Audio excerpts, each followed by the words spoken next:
Hello, welcome back. I am Amit Sharma and welcome to Amit Sharma live.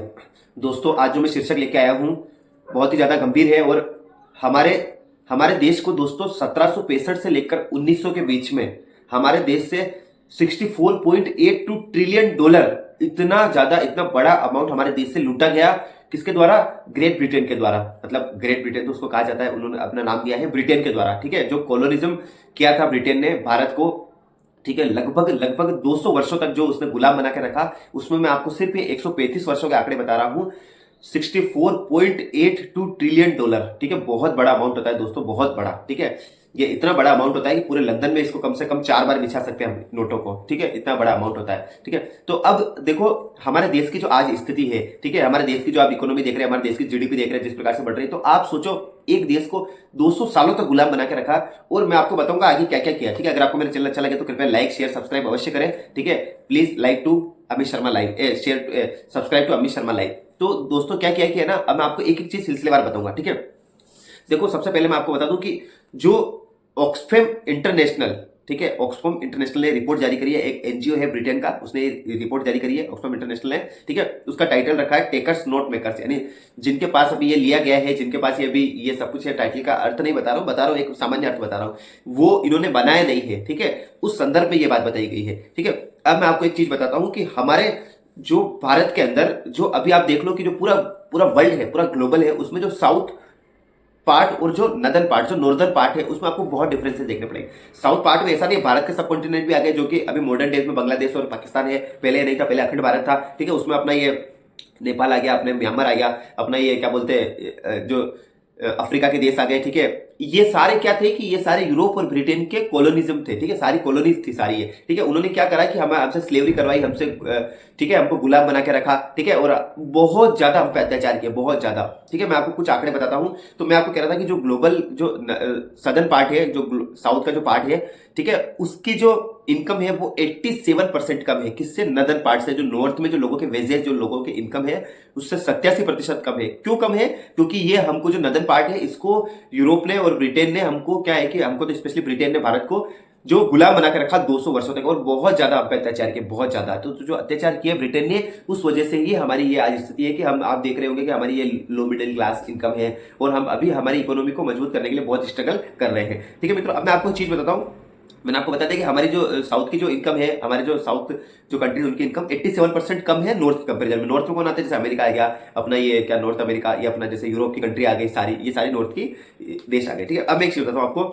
देखो इसमें से क्या है ना कि जितना भी ये 64.82 ट्रिलियन डॉलर गया, इसका 50% तो जो ब्रिटेन के जो टॉप 10 रिचेस्ट पर्सन थे उन्हीं के पास चला गया। ठीक है, वो आज इतने रिच और इतने इतने ज्यादा अमीर है, उसका जो मूल कारण है वो हमारा भारत का ही पैसा है। 50% पैसा उन्होंने ले लिया, और 50% का लगभग पैसा जो वहां की मिडिल क्लास पब्लिक थी उनमें बट गया। उस प्रकार से उनकी भी लाइफस्टाइल बहुत ज्यादा सुधर गई, इनके ब्रिटेन की हमारे पैसों से। ठीक है, ये चीज ध्यान रखना। अब मैं आपको एक चीज बताता हूं कि 1750 में जो पूरे वर्ल्ड में जो प्रोडक्शन होता था, उसका 25% केवल भारत करता था। आप सोचिए, पूरे वर्ल्ड का जितना प्रोडक्शन होता था, उसका 25% एक्सपोर्ट केवल भारत करता था 1750 में। आप सोचिए, और वो घट करके 1900 आते आते केवल 2% रह गया। इतना ज्यादा सप्रेस कर दिया, इतना ज्यादा दबा दिया हमारे एक्सपोर्ट्स को, इतना ज्यादा हम पे वो लगा दिया, लगान लगा दिया, मतलब इतने ज्यादा टैक्सेस लगा दिया, हमारी भूमि का अधिग्रहण कर लिया, ये कर दिया, वो कर दिया, ये टैक्स, वो टैक्स, इस पर प्रतिबंध लगा दिया, उस पर प्रतिबंध लगा दिया। इतनी ज्यादा हमारी इकोनॉमी की हालत खराब कर दी कि हमारा एक्सपोर्ट खाली 2% रह गया, जो कि 25% था 1750 में। ठीक है मित्रों, ये एक मैं फैक्ट आंकड़े बता रहा हूं आपको। ठीक है, जो ऑक्सफैम ने जारी की है।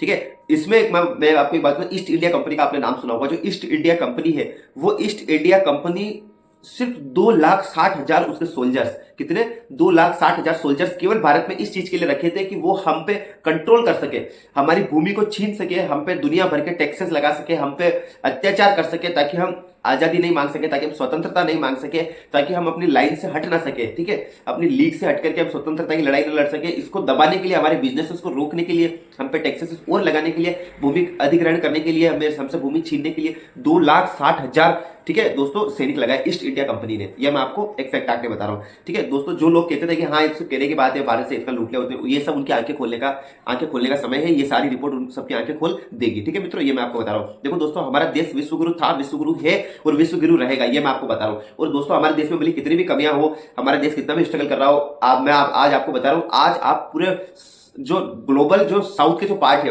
उसमें आप अफ्रीका के देशों को देख लीजिए, हमारे पड़ोसी देशों को देख लीजिए, उन देशों की स्थिति देख लीजिए, उनके पर कैपिटा इनकम देख लीजिए और भारत की देख लीजिए। भारत ने आज जितना इंप्रूवमेंट किया है सच में बहुत ही ज्यादा प्रशंसनीय है, बहुत ही ज्यादा प्रशंसा करने लायक है। ये बहुत ही ज्यादा कहने का मतलब कि बहुत ही बड़ी बात है। ठीक है मित्रों, ये मैं आपको बताता हूँ। और भारत कर रहा है, देखो 70 साल हुए हमारे देश की आजादी को, अभी 200 साल तक हमको गुलाम बना के रखा। हमने 70 साल में कितना ज्यादा इंप्रूवमेंट कर लिया है। 200 साल नहीं लगेंगे, मैं कह रहा हूँ 100 साल आते आते भी हम उस चीज को अचीव कर लेंगे। हमको थोड़ी आशा रखनी चाहिए और हमको कदम से कदम मिला के आगे बढ़ना चाहिए। ठीक है मित्रों, अब मैं एक चीज और बता दूं, ये जो अंग्रेज आए थे ना, इन्होंने हमको कास्ट के रूप में इतना ज्यादा बांट दिया, इतना ज्यादा कास्ट सिस्टम में हमको बांट दिया, इतना ज्यादा रिलीजन में हमको बांट दिया कि हमारा देश और ज्यादा गर्त में जाता गया। फूट डालो राज करो वाली नीति पर इसने काम किया अंग्रेजों ने, और कहीं ना कहीं हमारे देश की इकोनॉमी को लूटते गए लूटते गए लूटते गए और खुद को बेंच बना दिया। और देखो सबसे बड़ी दुख की बात यह है कि इतने साल हो गए हमारी आजादी को, 70 साल हो गए स्वतंत्रता को, लेकिन आज तक भी इंग्लैंड ने, ब्रिटेन ने हमसे सॉरी नहीं कहा है कि जो हमने आप पे अत्याचार किए, जो हमने जलियांवाला बाग किया, नियतों पे गोलियां चलवा दी, और जो भी हम आप पे अत्याचार किया उसके लिए हम केवल सॉरी फील कर रहे हैं। हम उनसे $64 ट्रिलियन छोड़ो 64 बिलियन की भी उम्मीद नहीं रख रहे हैं। हम उनसे पैसा नहीं मांग रहे, एटलीस्ट वो हमको कम से कम सॉरी तो बोल ही सकते हैं। हमको इतना तो बोल ही सकते हैं कि हाँ हमने जो किया था वो गलत था, ये तो एटलीस्ट हमको बोल ही सकते हैं। लेकिन ये भी चाहे ऋषि सुनक आ गए, चाहे अभी के वर्तमान के जो प्रधानमंत्री हैं, किसी ने भी हमको सॉरी नहीं बोला है। तो हमको भी ये चीज देखनी चाहिए और भारत को एक कम से कम इतना बड़ा इनिशिएटिव तो लेना चाहिए कि इंग्लैंड कम से कम, देखो आज हमारी इकोनॉमी इंग्लैंड से भी बड़ी बन गई है, ठीक है, लेकिन भारत को इनिशिएटिव लेना चाहिए कि इंग्लैंड कम से कम इसके लिए सॉरी फील करे। ठीक है मित्रों, अब एक छोटा सा बात करके बात खत्म करूंगा। देखो यहूदियों पर बहुत ज्यादा अत्याचार किए, किसने किया? जर्मनी ने। ठीक है, जर्मनी ने बहुत अत्याचार किए, ठीक है, लेकिन जर्मनी ने इसके लिए बहुत सी बार उसने माफी मांगी है और बहुत सी ज्यादा फाइनेंशियल एड दी है, बहुत ज्यादा मदद की है। ठीक है, बार बार जर्मनी पैसों की मदद करता रहता है, इसराइल को पैसे देता रहता है कि अपने आप पे अत्याचार उसके लिए सॉरी, और हमने ये हम पैसे दे रहे हैं, उससे जो भरपाई हो सके आप अपने जो यहूदी है इनकी लाइफ स्टाइल को सुधारिए। तो कहीं ना कहीं ये थोड़ा सा ब्रिटेन को भी सोचने की जरूरत है और भारत को भी एक इनिशिएटिव लेने की जरूरत है। वीडियो अच्छा लगे कृपया लाइक शेयर सब्सक्राइब अवश्य करिए। वीडियो देखते रहने के लिए बहुत बहुत धन्यवाद। आप क्या सोचते हैं कमेंट बॉक्स में कमेंट करके अवश्य बताइए। देखते रहने के लिए बहुत बहुत धन्यवाद। नमस्कार।